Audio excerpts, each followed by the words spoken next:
Baik, lalu Mbak Lely bagaimana dengan kekuatan magnet dari tokoh utama, terutama Ketua Umum Pak Haritanu Sudibyo di Partai Perindo ini, menurut Anda, Mbak Lely? Saya kira dilihat dari komunikasi politik yang dilakukan, kenapa tokoh-tokoh yang besar yang berada di partai lain itu mau bergabung, tentu itu karena kemampuan komunikasi politik yang dimiliki oleh Haritanu ya sebagai ketua partai. Nah ini pola pertama. Jadi pola pertama nanti membentuk pola komunikasi lain nih secara berjenjang di partai politik itu sendiri yang diwariskan, dipolakan kepada kader-kadernya. Beginilah cara berkomunikasi sehingga orang bisa bersimpati. Nggak mudah loh ngajak tokoh-tokoh itu ke sebuah partai gitu. Tapi pilihan itu kadang-kadang ada pro dan kontra juga kan, entah di dapilnya masing-masing. Nah itu tinggal dipolakan lagi sehingga bentuk pola yang satu, pola dua, pola tiga gitu loh. Iya. Artinya kalau banyak tokoh-tokoh besar yang bergabung ke dalam sebuah parpol, ini artinya ada keberhasilan dari pimpinan di parpol tersebut ya Mbak Lely ya? Secara langsung itu, secara langsung terlihat kenapa mereka bergabung, pasti pola komunikasinya, gaya komunikasi atau model komunikasi politik yang dilakukan itu ada bisa meyakinkan mereka. Tinggal sekarang tokoh-tokoh ini, jadi mereka bisa meraih suara signifikan untuk perkembangan elektabilitas partai, termasuk diri mereka sendiri sepanjang mereka melakukan pola yang sama gitu. Baik, Mbak Lely, kalau kita lihat dari hasil survei dari sejumlah lembaga survei, ini rupanya elektabilitas Partai Perindo cukup signifikan ya, bahkan dikatakan mengungguli Partai Amanat Nasional dan juga Partai Persatuan Pembangunan yang lebih senior, 5,1%. Ya. Nah, apakah Perindo memiliki peluang yang besar untuk lolos parliamentary threshold masuk ke DPR RI? Tentu saja, kan parliamentary thresholdnya kan cuma 4%, ya. Jadinya artinya kalau udah 5,1% udah melampaui. Terakhir saya juga diminta jadi narasumber di Perindo waktu itu. Waktu itu masih 3,8 loh. Nah, artinya kan dalam waktu yang tidak terlalu lama bisa naik secara signifikan. Ini membuktikan ada pola komunikasi yang berhasil dibangun ya untuk sementara. Nah, pola komunikasi yang dibangun ini harus memberi semangat pada kader-kader Perindo yang hari ini didaftarkan ke KPU. Jadi mereka juga nggak boleh lengah. Saya bilang tadi, kata kuncinya jangan membangun jarak komunikasi politik dengan rakyat. Sehingga karena mereka membutuhkan suara rakyat kan ke depan. Sehingga apa yang dilakukan oleh ketua umum partainya bisa juga dilakukan oleh. Jadi cara atau pola pendekatan atau komunikasi politik yang dilakukan itu ya mungkin ini sudah saya contohkan, kata ketua partai, ayo kamu juga harus begini ke depannya, kemana jalur-jalur komunikasi yang kalian lalui gitu loh. Baik. Nah ini udah mulai bergerak ya namanya. Iya, ini nampaknya sudah mulai bergerak.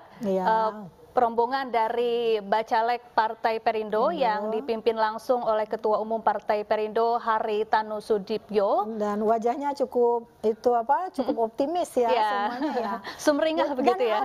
Harus optimis ya. Jadi mereka itu harus memberi penguatan juga kepada diri mereka sendiri sebagai bakal caleg.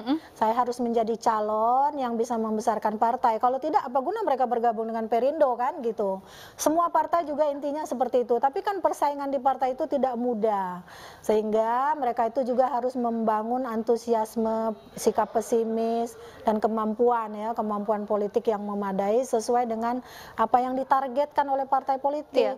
Baik Mbak Lely, kita tahan dulu sebentar, kita saksikan situasi terkini di sana, iring-iringan Partai Perindo menuju ke Taman Suropati, kemudian nanti langsung bergerak ke kantor KPU Pusat.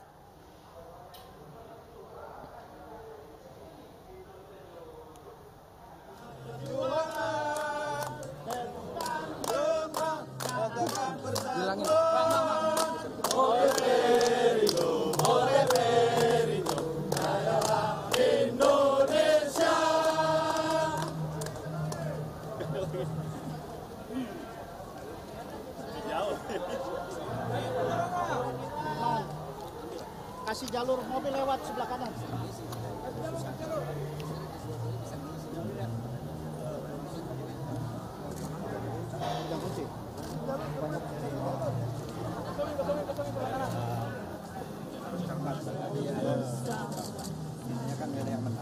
Bro, agak jauhan dikit bro. Masa ketinggalan gerobak terus nggak boleh ini. Gerobaknya mesti nempel sama Pak Ketum. Ayo.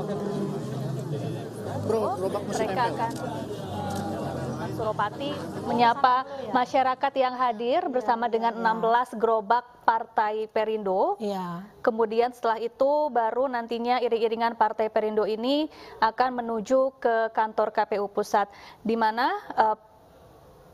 ada 16 gerobak Partai Perindo. Ini 16 menunjukkan nomor urut Partai Perindo, sementara gerobak menunjukkan kepedulian Partai Perindo terhadap rakyat atau usaha kecil. Seperti kita tahu Mbak Lely, ini memang dari beberapa tahun sebelumnya Partai Perindo memang konsisten begitu ya, menunjukkan eksistensinya dan juga perannya kepada masyarakat, terutama masyarakat menengah ke bawah. Contohnya dengan membagi-bagikan gerobak, kemudian modal usaha dan lain sebagainya. Saya kira ini ya, signifikansi naiknya dukungan masyarakat terhadap Perindo itu bukan hanya karena gerobak ya, tapi memang Perindo kemudian membuka diri dari partai yang semula dianggap agak eksklusif lah gitu kan, lebih terbuka. Dan kebetulan itu dibuktikan dengan menerima tokoh-tokoh yang notabene memang bukan mencerminkan eksklusivitas itu. Sehingga inilah yang mencerminkan bagaimana masyarakat itu memberi apresiasi. Tapi yang jelas dari 16 gerobak tadi bukan 16 orang yang makan ya, bukan hanya yang makan 16 orang ya, tapi akan dinikmati oleh banyak orang di sana, banyak orang, banyak masyarakat, bisa 16 juta nggak gitu. Jadi politik itu sebenarnya ya gimmick-gimmicknya tuh harus bisa dibercandain juga ya, karena itu juga kadang-kadang para tokoh politik, komunikator politik itu tidak menjadi kaku dalam penyampaian pesan-pesan politiknya. Seperti ini, sebelum ke KPU mampir dulu ke gerobak, menyapa rakyat dulu, itu penting gitu. Untuk menarik simpati masyarakat, untuk menarik simpati bahwa mereka itu dianggap ada di sampingnya. Kadang-kadang ada yang sudah menyodorkan tangan, nggak dijawab salamnya, kan gitu ya.